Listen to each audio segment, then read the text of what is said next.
Today we will be reading Exodus 39 through 40. From the blue, purple, and scarlet yarn they made woven garments for ministering in the sanctuary. They also made sacred garments for Aaron, as the Lord commanded Moses. They made the ephod of gold and of blue, purple, and scarlet yarn, and of finely twisted linen. They hammered out thin sheets of gold and cut strands to be worked into the blue, purple, and scarlet yarn and fine linen, the work of skilled hands. They made shoulder pieces for the ephod, which were attached to two of its corners so it could be fastened. Its skillfully woven waistband was like it, of one piece with the ephod, and made with gold, and with blue, purple, and scarlet yarn, and with finely twisted linen, as the Lord commanded Moses. They mounted the onyx stones in gold filigree settings, and engraved them like a seal with the names of the sons of Israel. Then they fastened them on the shoulder pieces of the ephod as memorial stones for the sons of Israel, as the Lord commanded Moses. They fashioned the breastpiece, the work of a skilled craftsman. They made it like the ephod of gold and of blue, purple, and scarlet yarn, and of finely twisted linen. It was square, a span long and a span wide, and folded double. Then they mounted 4 rows of precious stones on it. The first row was carnelian, chrysolite, and beryl. The second row was turquoise, lapis lazuli, and emerald. The third row was jacinth, agate, and amethyst. The fourth row was topaz, onyx, and jasper. They were mounted in gold filigree settings.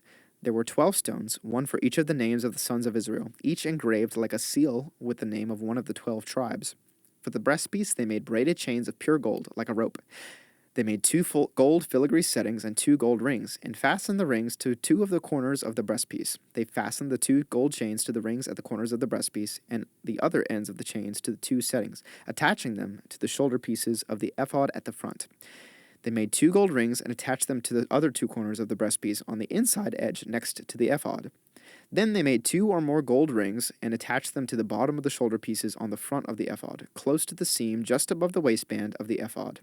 They tied the rings of the breastpiece to the rings of the ephod with blue cord, connecting it to the waistband so that the breastpiece would not swing out from the ephod as the Lord commanded Moses.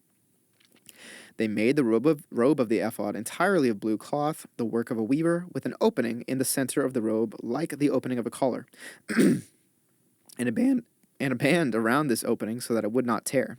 They made pomegranates of blue, purple, and scarlet yarn and finely twisted linen around the hem of the robe. And they made bells of pure gold and attached them around the hem between the pomegranates. The bells and pomegranates alternated around the hem of the robe to be worn for ministering as the Lord commanded Moses. For Aaron and his sons, they made tunics of fine linen, the work of a weaver, and the turban of fine linen, the linen caps and the undergarments of finely twisted linen. The sash was made of finely twisted linen and blue, purple, and scarlet yarn, the work of an embroiderer, as the Lord commanded Moses. They made the plate, the sacred emblem, out of pure gold and engraved on it like an inscription on a seal, holy to the Lord. Then they fastened a blue cord to it to attach it to the turban, as the Lord commanded Moses. So all the work on the tabernacle, the tent of meeting, was completed. The Israelites did everything just as the Lord commanded Moses. Then they brought the tabernacle to Moses, the tent and all its furnishings, its clasps, frames, crossbars, posts, and bases, the covering of ramskins dyed red, and the covering of another durable leather, and the shielding curtain, the ark of the covenant law with its poles and the atonement cover, the table with all its articles and the bread of the presence, the pure gold lampstand with its rows of lamps and all its accessories, and the olive oil for the light, the gold altar, the anointing oil, the fragrant incense, and the curtain for the entrance to the tent, the bronze altar with its bronze grating, its poles and all its utensils, the basin with its stand, the curtains of the courtyard with its posts and bases, and the curtain for the entrance to the courtyard, the ropes and tent pegs for the courtyard, all the furnishings for the tabernacle, the tent of meeting, and the woven garments worn for ministering in the sanctuary, both the sacred garments for Aaron the priest and the garments for his sons when serving as priests. The Israelites had done all the work just as the Lord had commanded Moses. Moses inspected the work and saw that they had done it just as the Lord had commanded, so Moses blessed them. Then the Lord said to Moses, "Set up the tabernacle, the tent of meeting, on the first day of the first month. Place the ark of the covenant law in it and shield the ark with the curtain. Bring in the table and set out what belongs on it. Then bring in the lampstand and set up its lamps. Place the gold altar of incense in front of the ark of the covenant law and put the curtain at the entrance to the tabernacle. Place the altar of burnt offering in front of the entrance to the tabernacle, the tent of meeting. Place the basin between the tent of meeting and the altar and put water in it. Set up the courtyard around it and put the curtain at the entrance to the courtyard. Take the anointing oil and anoint the tabernacle and everything in it. Consecrate it and all its furnishings, and it will be holy. Then anoint the altar of burnt offering and all its utensils. Consecrate the altar, and it will be most holy. Anoint the basin and its stand, and consecrate them. Bring Aaron and his sons to the entrance to the tent of meeting, and wash them with water. Then dress Aaron in the sacred garments, anoint him, and consecrate him so he may serve me as priest. Bring his sons and dress them in tunics. Anoint them just as you anointed their father, so they may serve me as priests. Their anointing will be to a priesthood that will continue throughout their generations. Moses did everything just as the Lord commanded him. So the tabernacle was set up on the first day of the first month in the second year. When Moses set up the tabernacle, he put the bases in place, erected the frames, inserted the crossbars, and set up the posts. Then he spread the tent over the tabernacle and put the covering over the tent, as the Lord had commanded him. He took the tablets of the covenant law and placed them in the ark, attached the poles to the ark, and put the atonement cover over it. Then he brought the ark into the tabernacle and hung the shielding curtain and shielded the ark of the covenant law, as the Lord commanded him.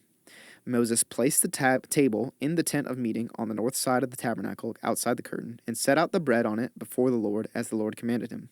He placed the lampstand in the tent of meeting opposite the table on the south side of the tabernacle, and set up the lamps before the Lord as the Lord commanded him.